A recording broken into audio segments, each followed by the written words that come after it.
हर हर महादेव। देवों के देव महादेव जी के चरण में प्रणाम, मेरा प्रणाम स्वीकार हो। सब गुरु भाई बहन के चरण में प्रणाम, मेरा प्रणाम स्वीकार हो।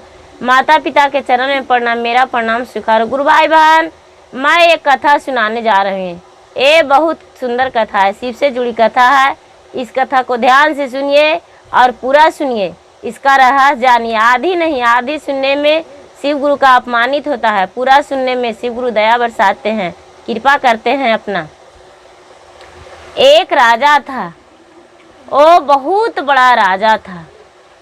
उसको 700 लदनी लदाता था। बड़ा व्यापारी के काम करते थे और व्यापार में जीरा, जवाइन, गोलकी, घड़ी, छोहाड़ा जो भी होता था वो अपना व्यापार करते थे। लदनी लाद के ले जाते थे बहुत दूर दूर। एक दिन का बात है कि उनका 12 बरस का विपत आया। विपत आया तो बेचारा का लदनी जो लदा हुआ था वहीं पत्थर हो गया रास्ते में।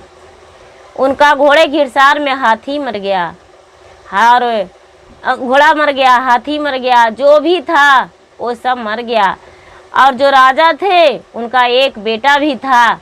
अपने बेटा के बोले कि बेटा, हम पे बहुत बड़ा विपत आ गया है, यदि हमें कुछ हो जाएगा तो अपना ससुराल चल जाना। उनका लड़का बहुत छोटा था लेकिन शादी हो चुका था। वो बोले कि पिताजी, ससुराल के लोग के तो हम नहीं जानते हैं, कैसे जानेंगे कि ये मेरे ससुराल का लोग हैं। वो बोले बेटा, तुम्हारा ससुर के दरवाज़ा पे एक अशोका का गाछ है और बहुत ऊंचा महल बना हुआ है। उनका मकान बहुत ऊंचा है। वो हर निशानी बता दिए और वो भी बेचारा सील पत्थर हो गए। उनकी माता भी खाना बनाते बनाते सील पत्थर हो गई। वो बेचारा बच्चा तो सोचा कि अरे सचमुच में मेरे पिता मर गए, माता भी मर गई, घोड़ा, हाथी, नौका, चाकर, घर द्वार तो सब ढह गया, अब हम यहाँ क्या करेंगे।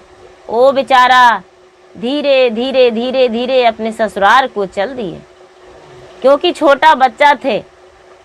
जब अपना ससुराल गए तो उनका ससुराल में कोई नहीं चिन्हा, कोई भी नहीं पहचाना कि ये कौन है, क्योंकि एक भिखारी के बच्चा जैसा वो बेचारे दिखते थे। कोई नहीं सोच सकता था कि ये इतने बड़ा राजा हैं। जब राजा के दरवाजे पर गए तो राजा बोले कि तुम कौन हो, कहाँ से आए हो। लेकिन बेचारा अपना पता बताया, राजा नहीं पहचाने। वो बोले क्या कुछ काम ढूंढने आए हो। बेचारा बोला हाँ, दुख के मारा हूँ, मुझे कुछ काम चाहिए, भोजन चाहिए। बोले ठीक है, मेरे पास बहुत सारे बकरी है, वो बकरी चरा लेना और मेरे घर नौकर का काम कर लेना। वो बेचारा बोला ठीक है राजा साहब, आपके घर हम बकरी चरा लेंगे और बकरी चरा के और अपना जीवन व्यतीत कर लेंगे। जब समय पूरा हो जाएगा तो आपका घर से चल जाएंगे। बोले ठीक है। वो लड़का रहने लगा राजा के घर में। राजा के घर में जब रहने लगा तो उसका जो बेटी थी, उसका पत्नी, राजा का बेटी और इसका पत्नी, वो इसको माड़ पीने को लिए देती थी। और जब माड़ पीने को लिए देती थी तो कहाँ राजा का बेटा था, अनेकों रंग के भोजन करता था। नौकर का भोजन मिला, माड़, भात, साग, कढ़ी मढ़ी ऐसे सब मिलता था। बेचारा खाता था लेकिन जी चाट के खा लेता था। बड़ा रोता था और घुटुक घुटुक कर सुसक के रोता था, घुटुक घुटुक के मार करके पीता था। उसको पत्नी नाम रख दिया था घुटुकना। अरे घुटुकना, ये करो, ये घुटुकना, वो करो। ये बेचारा बहुत रोता था और जब भी खाना खाने को लिए बैठता था घुटुक घुटुक करता था, मार पीता था तो पानी पीता था तो, और सुसक रोता था। तो उसका जो पत्नी थी वो बहुत चिल्लाती थी, बहुत गुस्साती थी। धीरे धीरे धीरे धीरे धीरे धीरे धीरे समय बीत जाने पर 10 साल बीत गया उसके घर में। धीरे धीरे इसका जो विपत्ति था वो तो टल गया, थोड़ा सा बाकी था। तो बकड़ चरहा के साथ में ये गाना गाता था। बकरचरवा इसको और सब बकरचरवन था, इसको बकरी घुमाने के लिए नहीं कहता था, क्योंकि अपना कहानी सब बकरचरवा से बताया था। बोलता था कि हथी आज मरले रामा, हाथी हाथे सरवा हो, घोड़वा मरले घोड़े सार हो।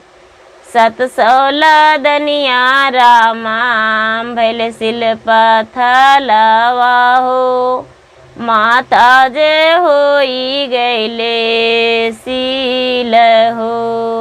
बाऊजी जे गिरलन रामा, भरल खैया हो। बरही बरिसवा के परले विपतिया हो, विपत्ति में कोई न सहाई हो। निर्धन तीरियवा रामा, ओहु नहीं चिन्ह हो, धैले घुटुक नामोरा नाम हो। खाइते पियते रामा, कहे चार बतिया हो, दिलवा से तन को न सहाय हो।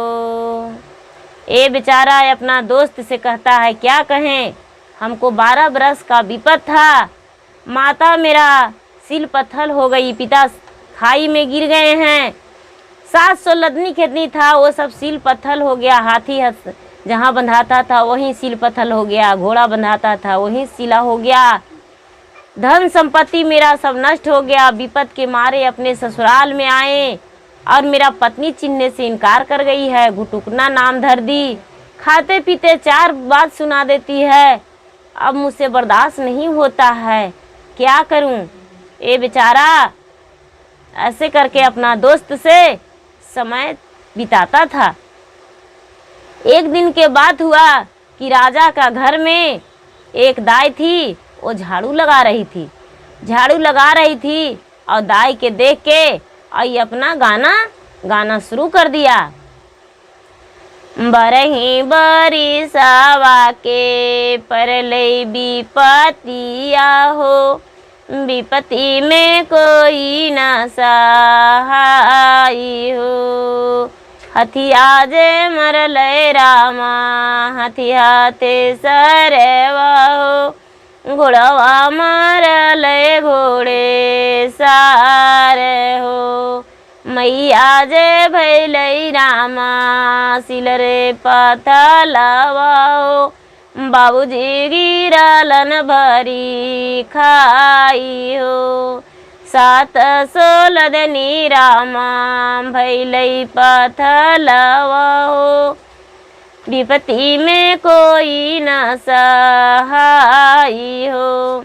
बरी रे बियाही रामा, धैले घुटुक ना नैया, ओहु न हमारा के चिन्ह हो।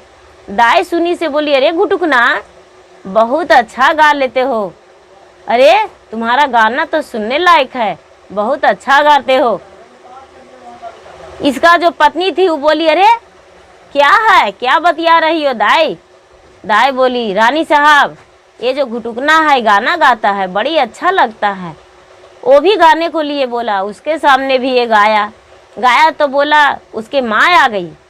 माँ बोली, क्या है घुटुकना, बड़ा प्यार से बोल रहे हो, क्या है। इसका बेटी बोली, माँ घुटुकना गाना गाता है माँ, बहुत अच्छा लगता है। बोला, कैसे गाता है, उसे भी गा के सुनाया बेचारा। जब गा के सुनाया तो वो अपना राजा से बोला कि देखिए ना, ये घुटुकना गाना गाता है, वो गाना गाता है जो रुवाई बरता है, बहुत अच्छा से गाता है।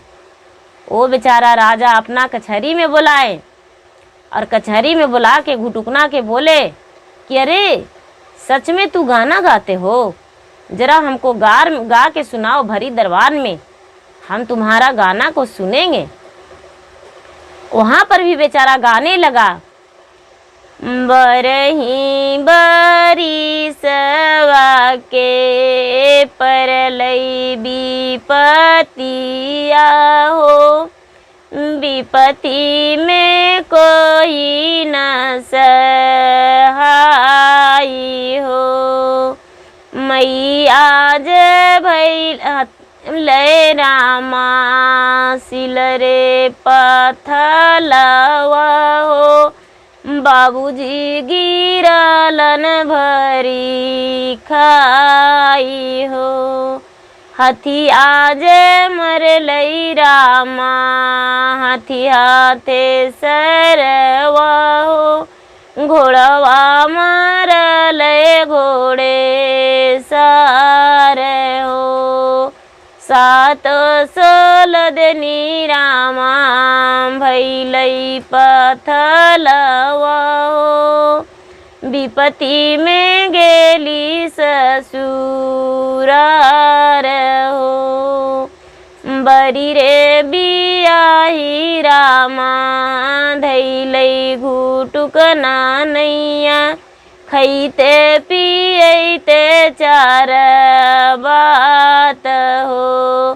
चार गो बतिया रामा अब न सहाय हो, दिलवा से सहलो ना जाय हो। राजा के आँख से आंसू गिरने लगा झरझर। वो बेचारा रो गए और रो के बोले, अपने दिल में लगा लिए गले से और बोले, बाबू मुझे माफ़ कर दीजिए, हम नहीं जानते थे कि आपका ऐसा बात है। मुझे नहीं पता, बचपना में शादी हो गया, आपको हम नहीं पहचान सके। और उन्हें तुरंत अपना कचहरी बंद करके और ले गए घर पे। अपना रानी से बताए कि अरे इन्हें पहचानो, ये कौन है। रानी बोली, ये नौकर है, और कौन रहेगा। बोली, अरे ये बोलते हैं जो गाना गाते हैं, इसका गाना के समझो। ये कह रहे हैं कि मेरा विपत पड़ा है और सब कुछ बता रहे हैं, फिर भी हम लोग अंधा हैं, जो हम लोग का समझ में नहीं आ रहा है। ये मेरा दामाद हैं। और पूछे कि किनका बेटा हो, अपने पिता को नाम धरे, सारा चीज़ बताए। वो बेचारा गले से लगाए और उन्हें राजा का पोशाक दिए और राजा बना के रखने लगे। जब उनका 12 वर्ष पूर गया तो बोले कि वो बोले कि पिताजी अब हम अपना घर जाएंगे, हमें गौना दे दीजिए। और जब वो घर को जाने लगे विदाई करा के, तो देख रहे हैं कि उनका जो 700 लदनी था, जो लदा हुआ था जीरा जवान, वो पूरा सब सवारी उसी तरह ठीक आगे गर्दा उड़ते जा रहा है और इनका घोड़ा पीछे से जा रहा है। उनके अपना जो घर पहुँचे तो देख रहे हैं कि माता ठीक पहले जैसी है, पिता ठीक बिल्कुल मेरे घर में आ गए हैं, हाथी हसार में है, घोड़ा घोड़सार में है, जैसे मेरा ऊंचा महल था ठीक उसी तरह सारा संपत्ति इनका वापस आ गया। और बेचारा घर आके अपने पूरे परिवार के साथ विपत्ति को टलने पर रहने लगे। जब घुटुकना को विपत पड़ा तो उनका विपत में जो अर्धांगिनी पत्नी होती है वो भी चिन्हने से इनकार कर गई। और लेकिन फिर भी ये बेचारा अपने दुख बिताने के लिए बकरचरवा बन के अपना पत्नी के घर में रह के अपना दुख बिताए। घर आए, सारा संपत्ति उनका वापस मिल गया, क्योंकि ये बेचारा बहुत हिम्मत से अपना काम लिए, किसी को कुछ नहीं पहले से बताया। जब समय आ गया तो सबको सारा सच बता दिए और सच स्वीकार करना पड़ा राजा को, क्योंकि वही सच था। बकरचरवा बेचारा उनका दामाद थे और अपना हर चीज़ रिश्ता को बचा के उस घर में रखें। बकरचरवा भी बने लेकिन अपना रिश्ता बचा के रख लेते, किसी को नहीं बताए थे कि हम राजा का दामाद हैं और राजा के घर में हम बकरी चरा रहे हैं। क्यों नहीं बताए थे, इनका बहुत बड़ा विपत शरीर पे था। और ये विपत जो होता है किसी को नहीं छोड़ता है, सबके विपत आता है, कम बेसी किसी प्रकार से भी दरवाजे को लांघ देता है विपत। लेकिन विपत आता है तो ज़रूरी जाता है, क्यों नहीं जाएगा। हम अगर जो मजबूत हैं अंदर से तो विपत को तो हमको हटाना ही उचित है। और हम लोग अपने हर कोशिश करके मेहनत करके विपत को हटाते हैं। हर हर महादेव। यदि मेरा वीडियो अच्छा लगे तो इसे लाइक कीजिए, शेयर कीजिए, सब्सक्राइब कीजिए। धन्यवाद।